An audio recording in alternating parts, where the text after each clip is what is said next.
کہیں شہزادہ ناراض نہ ہو جائے، میرے مرشد کا بیٹا، میرے شیخ کا پوتا، یار ذرا جلدی کر۔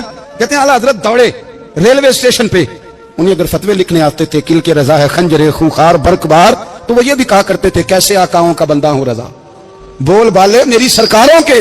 دوڑے گئے ریلوے اسٹیشن پہ، اور بوڑھے شیخ صدر الشریعہ کہتے ہیں میں نے کہا حضور میں نہ چلا جاؤں؟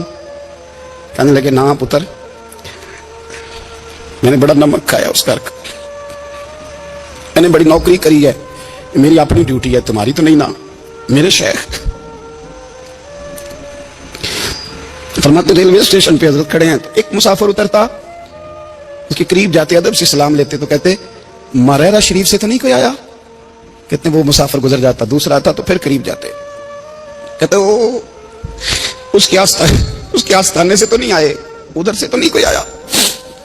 کہتے سارے گزر گئے، جن مسافروں نے اترنا تھا اتر گئے، ٹرین چل پڑی۔ تو میں نے کہا حضور کسی نے آپ کو غلط اطلاع دی تھی، شہزادے تو آئے نہیں۔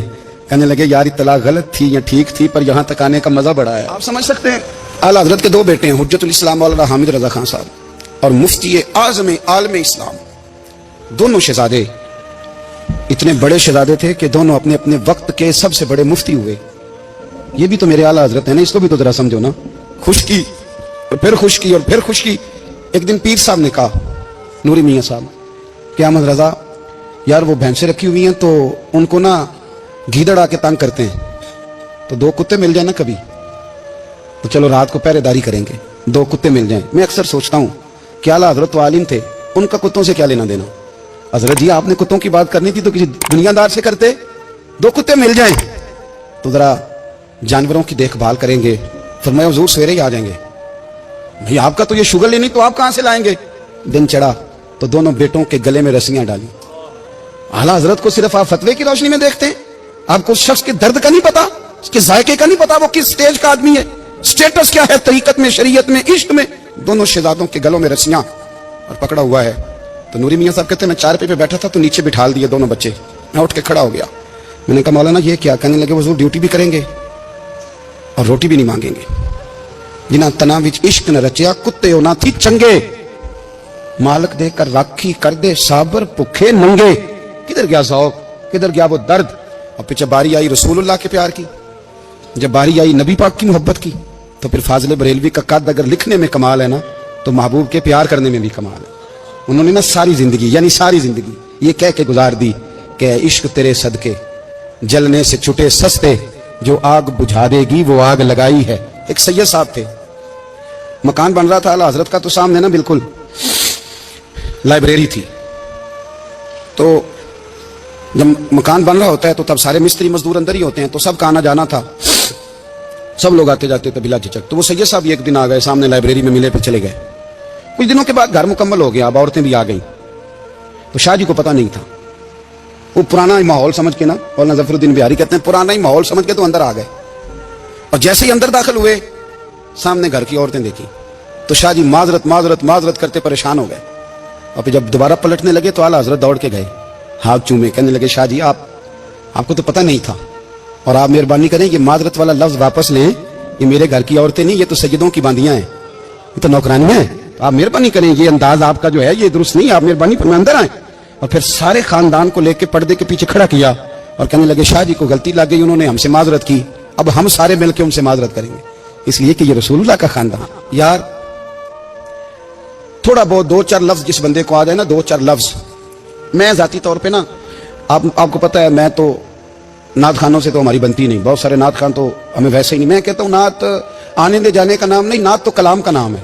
کسی بزرگ کی بات پڑھو، کوئی مطلب اس میں کوئی ذوق ہو، کوئی درد ہو، یہ کیا بات ہوئی جو آج کل کام شروع ہے؟ لیکن آپ کو پتہ ہے ہم نعت خان کی بھی عزت کرتے ہیں۔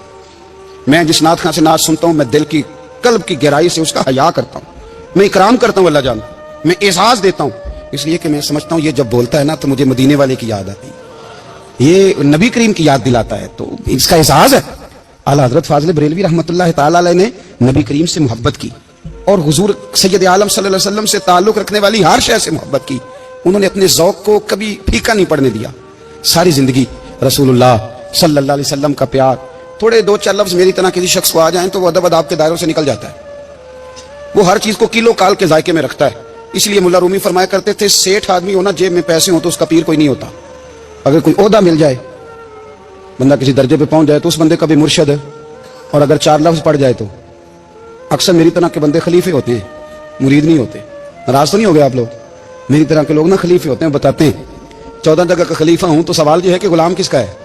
میری خلاف تھے وہ خدا کے بندے. غلامی اصل چیز ہے. اعلیٰ حضرت فاضل بریلوی رحمۃ اللہ تعالیٰ علیہ نا لوگوں سے پوچھتے, جب کوئی مدینے سے آتا, مکے سے آتا, حج کر کے آتا تو پوچھتے مدینے گئے تھے؟ صدر الشریعہ رحمۃ اللہ علیہ فرماتے کسی نے کان میں آ کے کہا حضور وہ موچی حج کر کے آیا. پکی بات ہے حضور؟ ہاں. فرمایا چلو چلیں. حضرت جی وہ لکھنا نہیں, تو میں آ کے دیکھتے ہیں. حضرت مہمان اوے آ کے دیکھتے ہیں. کہتے دوڑنے لگے, وہ جوتے گانٹ رہا تھا. جا کے پوچھا حج کر کے آئے ہو؟ کہاں مدینہ شریف گئے تھے. وہ جس بندے کے پاس لوگ تاریخیں لینے جائیں تو ٹائم نہ ملے, بھائی مدینے گئے تھے. کہنے لگا جی بڑا کرم کیا سرکار نے, میں تو 1.5 مہینہ رہ کے آیا ہوں. کہتے ہیں جبہ کہیں, پگڑی کہیں, قلم کہیں, شاگرد کہیں, مرید کہیں, اور اندر نہیں حجرے کے اندر چھپ کے کسی کی تعظیم نہیں, چوک میں موچی جوتے گانٹنے والا دنیا دیکھ رہی ہے. اعلیٰ حضرت جھکے اور موچی کے پیر چومنے شروع کر دیے. لوگ پکڑ دیں حضور یہ کیا, وہ بھی پیر. کہنے لگے پیچھے ہٹ جاؤ, یہ وہ قدم ہے جو میرے مصطفیٰ کریم کے در دولت سے ہو کے آئے. حرم کی زمین اور قدم رکھ کے چلنا, ارے سر کا موقع ہے ہو جانے والے. یہ ذائقہ, یہ درد. تو اعلیٰ حضرت نے نا ذوق والی زندگی گزاری, ادب والی زندگی گزاری, پریم والا وقت گزارا, عشق والا وقت گزارا. حضرت بلال حبشی کبھی سپاہ سالار بنے تھے کسی جنگ میں, کسی صوبے کے گورنر بنے ہوں؟ بولو تو صحیح یار. ان کا تعارف کیا تھا؟ نبی کریم کے غلام. حضور کے نا جو ذاتی معاملات تھے نا, 20 انصاری نوجوان تھے جو ہر وقت نبی پاک کے پاس کھڑے رہتے تھے کہ حضور کو حکم کریں. 20 اور 34 سے لے کر 40 تک غلام ہر وقت حضور کی بارگاہ میں رہتے. حضرت بلال حضور کے ذاتی معاملات کی خدمت کرتے تھے. کوئی ایسی وہ جو تبلیغ کی یا دعوت کی یا جنگ کی یا جہاد کی کوئی ڈیوٹی نہیں وہ کرتے تھے, ذاتی خدمت سرکار کی. حضرت عمر فاروق وہ شخص ہیں کہ جنہوں نے کبھی کسی بندے کو خاطر میں نہیں لائے. لیکن جب حضرت بلال آتے تھے نا تو جناب عمر اٹھ کے کھڑے ہوتے تھے, کرسی چھوڑتے تھے اور پھر ایک نعرہ لگاتے تھے, کہتے تھے یا بلال انت سیدنا, بلال تو ہمارا سردار ہے یار, تو ہمارا. یعنی عشق کا ذوق پورا کرنا انہیں بھی آتا تھا. اس لیے میرا مشورہ ہے, میری رائے ہے, اور جو میرا حکم ماننے والے ہیں ان کے لیے میرا حکم ہے کہ ذوق نہ کبھی بھی خراب کرنا, کبھی بھی نہ ذوق نہ خراب کرنا. اپنا لطف میں نے کئی دفعہ, میں پہلی دفعہ مدینہ شریف حاضر ہوا تو ایک بابا جی میرے آگے آگے تھے, تو ان کو نا دھکے مار رہا تھا. وہ سامنے کھڑے ہوتے ہیں نا, اللہ خیر فرمائے, اپنی اپنی ڈیوٹیاں نا, ان کی بھی ایک ڈیوٹی ہے نا جی. تو وہ دھکے مار رہا تھا تو بابا اسے کہہ رہا تھا تیری خیر ہوئے پہرے دارا روزے دی جالی چوملین. انہیں پھر دھکا ماریا تو پھر ان کہا تیری خیر ہوئے پہرے دارا. میں نے, وہ بالکل ان پڑھ بابا جی تھے پر مجھے انہوں نے بہت بڑی بات سمجھا دی, میں نے ان سے بڑا سیکھا, ممبر پہ ذکر کر رہا ہوں. وہ تیسری دفعہ پھر دھکا مارا, تیری خیر ہوئے پہرے دارا روزے دی جالی. تو بابا جی باہر نکل آئے تو میں بھی پیچھے نکل آیا. تو میں نے کہا بابا جی یہاں کچھ انہوں نے بنگلہ دیشی اور ہندوستانی بھی رکھے ہوئے ہیں, پر یہ تو عربی تھا خالص. انہوں کدوں تہاڈی بھی سمجھ آؤندی سی, تسی پنجابی دا شعر سنائی جا رہے ہو. کہندے پتر مینوں بھی پتہ ہے انہوں نہیں سمجھ آ رہی, پر میں تے اپنا رانجھا پہ راضی کردا سا. مینوں پتہ ہے انہوں کا او یار اسی رانجھا بھی تے راضی کرنا ہے کہ نہیں, کہ ساری زندگی کیلو کال کے جھگڑے میں پڑے رہنا. اے عشق تیرے صدقے جلنے سے چھٹے سستے, جو آگ بجھا دے گی وہ. اور ایک جگہ پہ اعلیٰ حضرت کہتے ہیں جان دے دی وعدہ دیدار پر, ہم نے جان دے دی. خالی اس نے وعدہ کیا تھا کہ آؤں گا, آیا نہیں تھا, پر جان ہم نے پہلے دے دی.